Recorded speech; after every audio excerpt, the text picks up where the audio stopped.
Ahojte, moje meno je David a som jeden z tých hodinových záškolákov a rád by som vám teraz povedal pár slov ku našej hodine Hodinový umelec.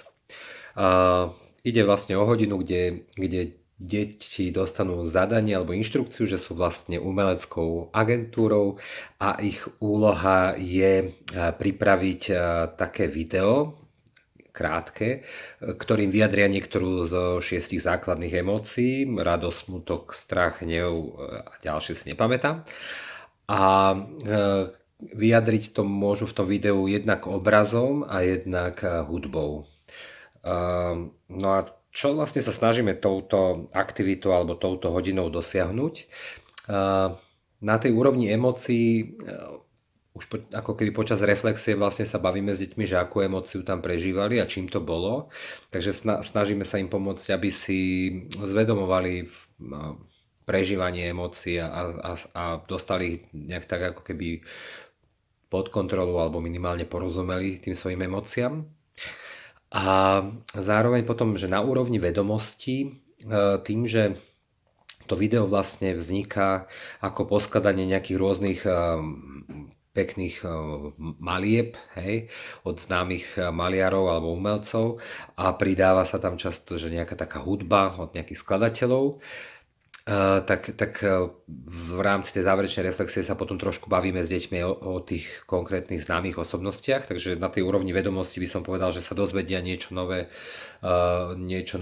Ja som tam minule, myslím, že Andyho Warhola si vybrali, hej, takže vlastne ako keby sa dozvedeli niečo nové o umelcovi. A myslím, že z takých tých zručností, že táto hodina rozvíja kreativitu a tiež nejaký typ spolupráce, lebo je tam relatívne málo času, takže oni musia ako keby si rozdeliť, kto bude kresliť, kto bude fotiť, kto bude vyberať, kto to bude dávať do toho videa. Takže vlastne je to taký, by som povedal, že manažment ľudí. To je jedna zručnosť. Druhá zručnosť, ktorá sa tam rozvíja, je časový manažment, lebo vytvoriť to, ono sa to zdá, že je to jednoduché, ale vytvoriť akože minútové video je celkom náročné. Hej? Takže vlastne časový manažment. A ešte v podstate ako keby technicky, že sa niekto z nich, možno aj viacerí naučia vlastne zostrihnúť video alebo urobiť také jednoducho technické video. No a ešte teda, čo sa týka nejakých hodnôt, tak tam jednak sa snažíme podporovať takú tú slobodu a samostatnosť, že nechávame veľa na tie deti, že aby si oni vybrali, ako to ich video bude vyzerať, čo tam použijú.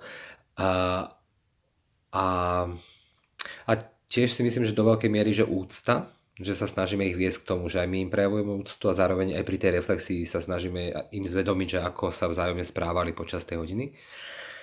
No a ešte možno, že je dôležité povedať, že na týchto našich hodinách sa stretávajú deti rôzneho veku a my ani nemáme ambíciu, aby všetci sa učili všetko tak, ako je to v tradičnej škole. Ale skôr je to také, že niekto možno pracuje viacej s tou kresbou, s fotením, hej, niekto viacej s hudbou, niekto to zostriháva, niekto to celé tak posúva, dobre, už treba ísť ďalej. Čiže ako keby, že tá ambícia je, aby každé z tých detí sa rozvinulo v niečom a čo sa snažíme potom v závere pomenovať, hej, alebo ich nechať to pomenovať. Ale teda, že nie všetci všetko, tak ako to býva tradičné. Tak toľko asi k hodinovému umelcovi. A držím palce, ak sa to, musím povedať, že že hodinový umelec je z tých našich hodín, my sme urobili možno okolo 20 rôznych typov a z tých našich hodín je hodinový umelec a taká moja najväčšia srdcovka, to je jedna z prvých hodín, ktorú sme vyskúšali a vždy mám pri tom proste veľmi silné emócie, ale to je asi v poriadku, lebo vlastne to baviť o emóciách, takže hodinový umelec veľmi, veľmi odporúčam, je to úžasná aktivita. Mám ju veľmi rád a mám pri nej veľmi pozitívnu emóciu. Tak držím palce.